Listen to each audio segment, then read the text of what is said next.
नाजायज सरकारने सत्तेत येण्यासाठी एक भिकारचोट योजना काढली. तिचं नाव होतं मुख्यमंत्री युवा कार्य प्रशिक्षण.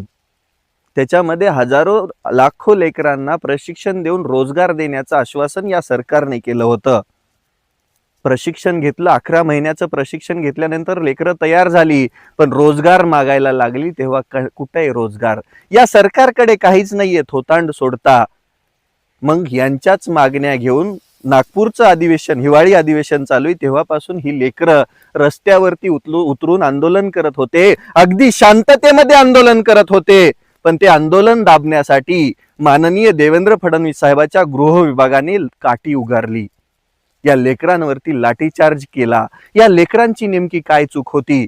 तुम्ही म्हटलात 11 महिन्याचं प्रशिक्षण आम्ही लेकरांना देणार, त्यानंतर यांना रोजगार देणार, कायमस्वरूपी रोजगार देणार.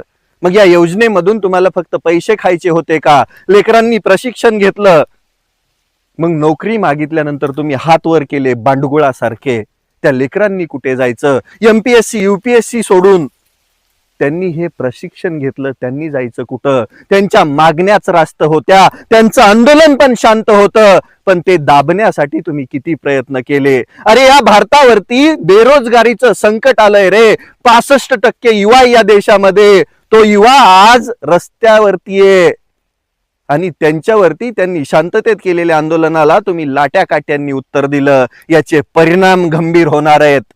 एक गोष्ट लक्षात घ्या, या युवांना जर तुम्ही रोजगार दिला नाही, माननीय मुख्यमंत्री महोदय, तुमच्या या योजनेमध्ये तुम्ही जर योग्य आणि ठोस पावलं उचलली नाहीत तर खूप मोठं जनआंदोलन हे लेकरं उभा करतील आणि त्यावेळेस तुमच्या पायाखालची जमीन सरकेल. पोलिसांचा वापर जर तुम्ही या लेकरांवरती लाठीकाठी करण्यासाठी करत असाल तर हे कदापि महाराष्ट्र खपवून घेणार नाही. त्यामुळं सुधरा आत्ताच आणि याच्यावरती लवकर निर्णय घ्या.